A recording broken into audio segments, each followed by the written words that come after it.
ये आदत बड़ी खराब है। एक हमारे सन्यासी हमारे बहुत अच्छे मित्र हैं, उनको भी पड़ गया आदत। बात बात में ए साला हमने किसको बोला? बोले महाराज हमने कहा महाराज गाली दे दी साले की। किस साले ने दी?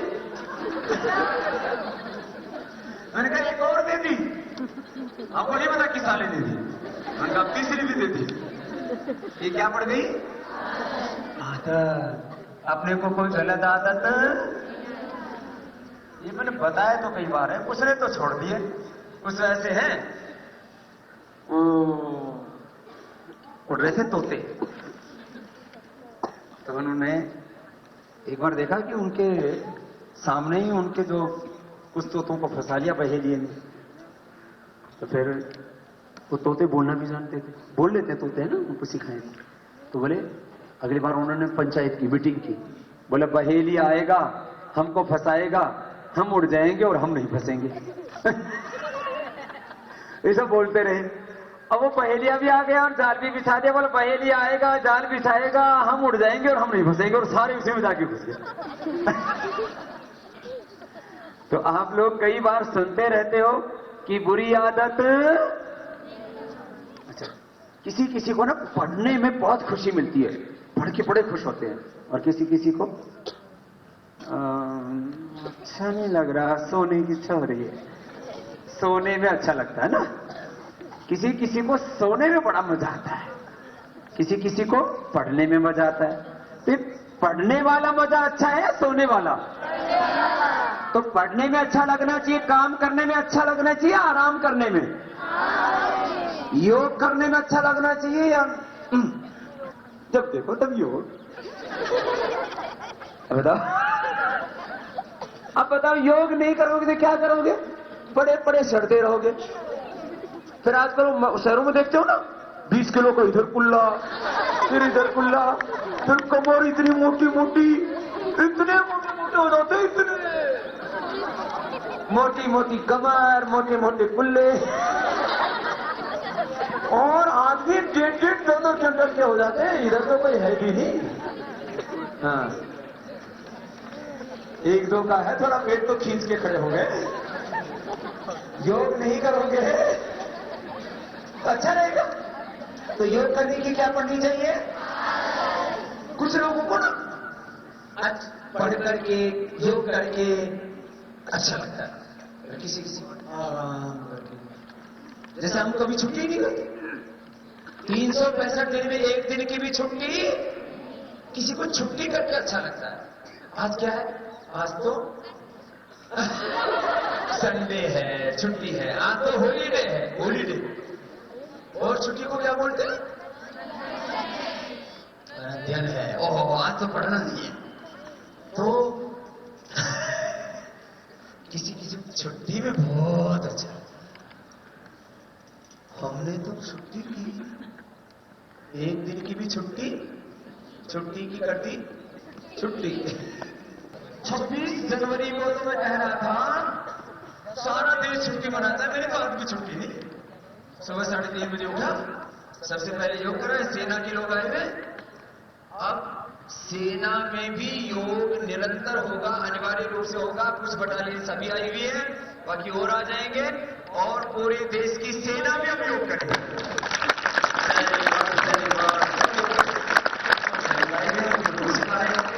और सैनिक बलों को पहले से किया है, सब अलग अलग पूरे सिस्टम में सब योग कर रहे हैं। बसरों को योग करवा जाता है। शिक्षक आएंगे, उनको टीचर्स को योग सिखा रहे हैं, तो आगे बच्चों को सिखाएंगे। फिर उसके बाद फिर दिव्य फार्मेसी चला गया, फिर फूड पार्क चला गया, फिर पतंजलि योग पीठ फेज 1, फिर भारत सम्मान, फिर यहाँ गया, फिर इसके बाद एक कार्यक्रम हो रहे। ऐसे रोज काम करने में बड़ी खुशी मिलती है। खुशी किसमें मिलनी चाहिए? काम करके, आराम करके नहीं। क्या करके? आराम हराम है। क्या बोला? आराम। और कार्यांतर ही विश्राम है। कार्यांतर ही एक कार्य करते करते थक जाओ तो दूसरे काम कर लो। एंटरटेनमेंट करते हैं, लाइफ को एंजॉय करते हैं। और एडवेंचर करते हैं, फिर पता नहीं क्या क्या करते हैं। अरे भाई सब करो, लेकिन सबसे ज्यादा ध्यान अपने काम पर और उसमें खुशियां मनाओ, हमेशा खुश। कुछ बच्चे तो बड़े खुश रहते हैं, मैं देखता हूँ, जब देखो तब उनके चेहरे ऐसे फूल की तरह खिले रहते हैं।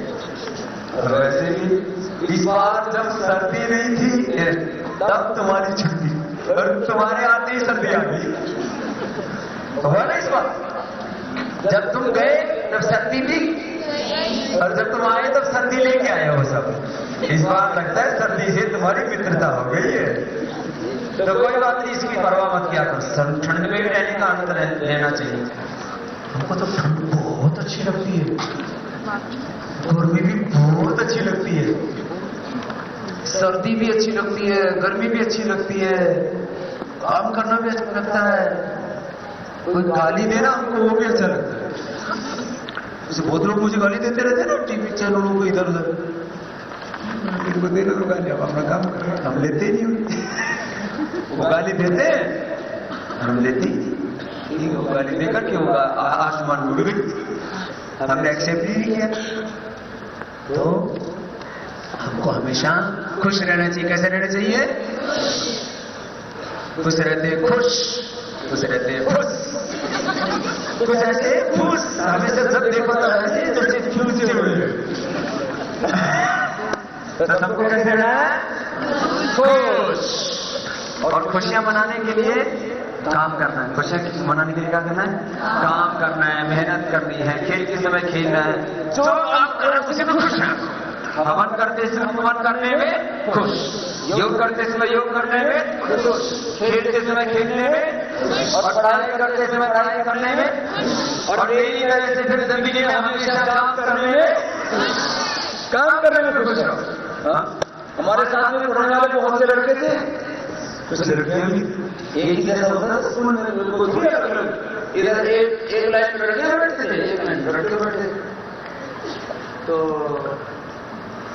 कुछ तो उसमें बेरोजगार है, बेचारे ऐसे घूम रहे, खाने की रोटी भी नहीं मिल रही। मेरे साथ पढ़ने वालों की बात बता रहा हूँ, तो 2-4 पढ़ लिख करके कुछ छोटी मोटी नौकरी मिल गई, बाकी अपने आप भी पूरे खुश नहीं है, दूसरों की खुशियां देने की बात छोड़। और हमने क्या किया? हम खुद भी खुश हैं, और हमने कितने लोगों को खुशियां बांटी हैं? हजारों नहीं, लाखों ही नहीं, कितने करोड़ों लोगों को खुशियां बांटी। बोलो, यदि हम कुछ भी नहीं करते तो कुछ भी दुखी रहते, खुद भी खुश नहीं रहते, औरों को खुशियां कहां से बांटते हैं? इसलिए आपको खुद भी खुश रहना और दूसरों को खुशियां बांटनी है। खुद भी आगे बढ़ना और सबको आगे, खुद भी समृद्ध बनना और सबको समृद्ध, खुद भी वैभवशाली बनना है और देश को भी वैभवशाली, परम वैभवशाली बनाना है। ऐसा है आज का दिन, गणतंत्र दिवस के पर हम संकल्प लें कि हम भी महान बनेंगे और हमारे अपने देश को भी महान। ऐसे हमारे अच्छे बच्चे खुद बहुत अच्छे बनकर के दिखाएंगे और अपने देश को भी बहुत अच्छे बनाएंगे। आप सबको बहुत बहुत शुभकामनाएं। आपको हमने बस इतनी बात बता दी, यही बात। देशभक्ति की बातें बहुत करते हैं ना, कुछ लोग भाषण भी देते हैं, गीत भी गाते हैं, भारत माता की जय, वंदे मातरम। अभी बोलते हो ना, क्या बोलते हो? हाथ उठाओ, भारत माता की वंदे वंदे वंदे मातरम क्यों बोलना चाहिए? भारत माता की जय बोलनी चाहिए, तिरंगा भी फहराना चाहिए। लेकिन क्या भारत माता की जय और वंदे मातरम बोलने से तिरंगा फहराने से देश महान बन जाएगा? देश कैसे महान बनेगा? तब सब महान बनेंगे। देश कैसे आगे बढ़ेगा? जब सब आगे बढ़ेंगे। ये तो देश तो हमसे ही है ना। तो हम कहते हैं मैं देशभक्त हूं, क्या करता हूं? मैं जो भी मिलता उसको वंदे मातरम बोलता हूं। मैं देशभक्त, भाई वंदे मातरम तो बोल, लेकिन मैं देशभक्त। जो भी अच्छा काम कर रहा है, जो अध्यापक अच्छे से पढ़ाते हैं, जो आचार्यगण अच्छे से पढ़ाते हैं, जो विद्यार्थी अच्छे से पढ़ते हैं, जो किसान अच्छे से खेती करते हैं, जो मेरी तरह से सन्यासी सबको योग सिखाते हैं, सबको आगे बढ़ाते हैं, सबको सब प्रकार से शारीरिक रूप से, मानसिक रूप से, आध्यात्मिक रूप से, राजनीतिक रूप से, आर्थिक रूप से आगे बढ़ाते हैं। जो भी अच्छे काम कर रहे हैं वो सब देशभक्त हैं। आज की एक नहीं, जो भी अच्छे काम कर रहे हैं वो सब, और जो अच्छे काम नहीं कर रहे हैं वो देश के दुश्मन है, गद्दार है। तो अच्छे काम करना ये क्या है? देशभक्ति। और बुरे काम करना ये देश के साथ गद्दारी। बुरे काम करना ये देश के साथ, अच्छे काम करना ये देश के साथ खुददारी बोलते हैं। ये देशभक्ति है। और ना अच्छे काम करना हो ना बुरे काम कर रहे, ये कौन सा है? कुछ कहते हैं कुछ भी नहीं करते, वो देश के ऊपर बोझ है। भगवान उनको जल्दी उठा के ऊपर बुला ले, जिससे कि धरती माता को बोझ थोड़ा सा 100-200 किलो कम हो जाए। तो सबको ऐसे महान बनना है। अच्छा, आप लोग ना सोचते तो बहुत अच्छा हो सबके सब। और फिर जब मैं कभी कभी आता हूं तब 2-4 दिन तो स्वामी जी ऐसे बता के कहते ऐसे बनना है। अब 2-4 दिन के बाद ठंड पड़ जाती। बोला ऐसा भी होता नहीं किसी की चीज। एक बार जो चार्ज हो गए, अरे वो तो जो बैटरी डिस्चार्ज इसलिए हो जाती है, इसकी तो कैपेसिटी बहुत थोड़ी होती है। तुम्हारी बैटरी कभी भी डिस्चार्ज नहीं होनी चाहिए। बस हमेशा उत्साह से भरे रहो, ठीक? तो आप सब, अभी हमने बहुत कुछ सुनाया, अब आप बहुत कुछ दिखाएंगे, बहुत कुछ सुनाएंगे, आप कभी सुनेंगे। आप सबको, सब आपके आचार्य गणों को, सबको बहुत बहुत अभिनंदन, बहुत बहुत आशीर्वाद। बोले भारत माता की। हमारी कार्यक्रम मालिका का प्रथम पुष्प एक देशभक्ति गीत है, जिसके बोल हैं, हो जाओ तैयार साथियों, हो जाओ तैयार।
जिसके मस्तक पर अमरनाथ बन शोभित है, जिसकी विस्तारित पर सीमा शिव पुराण में वर्णित है। सिंध बंग कैलाश कभी इस भारत माँ का व्यापक था, तक्षशिला का वो गुरुकुल भी इस तरह का गौरव था। गांधार से ब्रह्मदेश तक भगवा ध्वज लहराता था, तिब्बत सिंहल हिंदू कूच तक भारत माँ की गाती थी। पंजाबी नदियों की कलकल रात प्रभाती गाती थी, पंजाबी नदियों की कलकल रात प्रभाती गाती थी। संत विवेकानंद हमारे धर्म ध्वजा फहराता था, तब जाकर बलिदानी भारत विश्वगुरु कहलाता था। विश्वगुरु के बंटवारे की त्रास बड़ी दुखदाई है, जहर बोलने से नफरत की आग सुलगती आई है। शुभ्र ज्योत्सना माँ की चुनरी सदा सिमटती आई है, सिंधु देश की पावन धरती लगती आज पर आई है। शस्य श्यामला अचला को पर कोई काट नहीं सकता, मन बटता बेटों का माँ को कोई बांट नहीं सकता।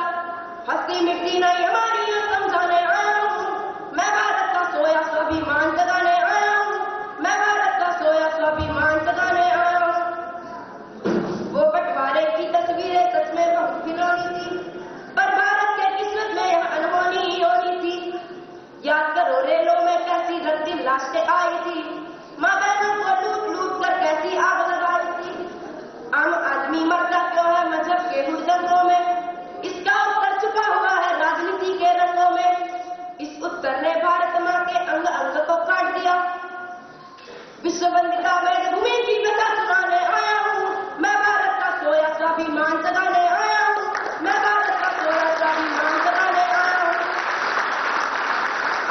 के सबों वाला जहर देश में फैल रहा, दुश्मन से कंधों से मिलकर खूनी होली खेल रहा। खून से सनी जयपुर की सड़कें या मुंबई की मीनारें, अक्षरधाम का पावन आंगन या संसद की दीवारें। मुट्ठी अपनी भींच भींच कर अब तक हमने सहन किया, अर्जुन होकर के हनुमान का जामा हमने पहन लिया। चीखे सुन सुनकर भी खुद को युद्ध नहीं कर पाए हम, आर पार की बातें कर भी युद्ध नहीं कर पाए हम। घायल मातृभूमि के लहरे भाव दिखाने आया हूँ, मैं भारत का सोया स्वाभिमान जगाने आया हूँ, मैं भारत का सोया स्वाभिमान जगाने आया हूँ। अंगारों के पथ पर भी हम कभी मौत से डरे नहीं, सौ गांव सहे सीने पर मरकर भी हम मरे नहीं। बारूदी चिंगारी क्या है दावा मुझसे चले नहीं, दीवारों में चिने गए पर धर्मी युद्ध से टले नहीं। होड़ मचेगी फिर भारत में बेटों के बलिदान की, फिर शौर्य से लिख देंगे हम गाथा हिंदुस्तान की।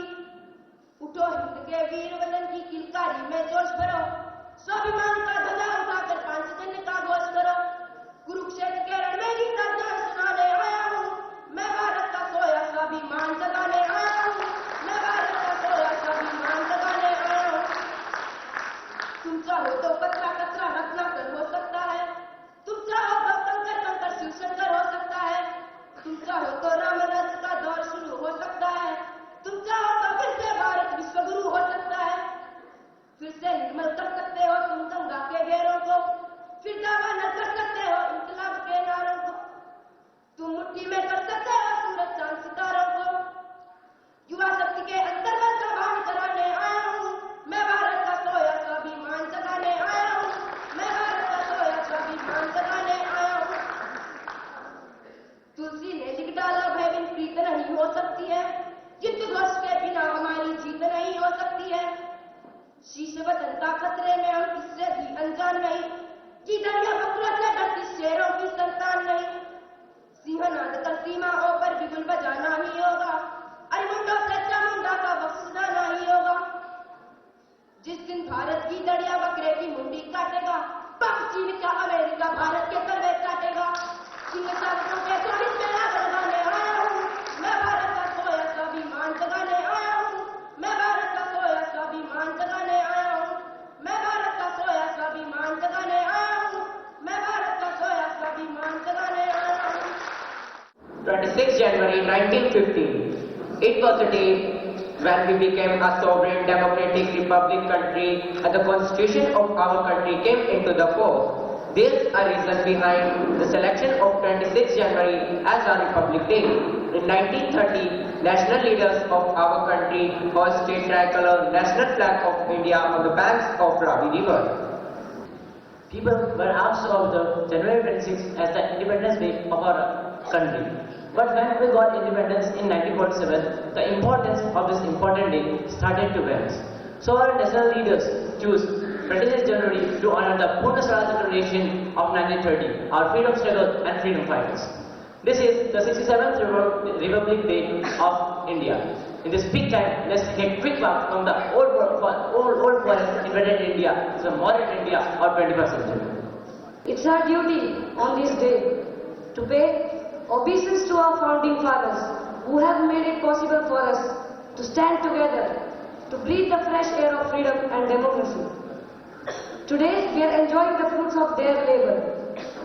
They shed their blood, sweat and tears so that we could sleep peacefully and awaken to a new morning.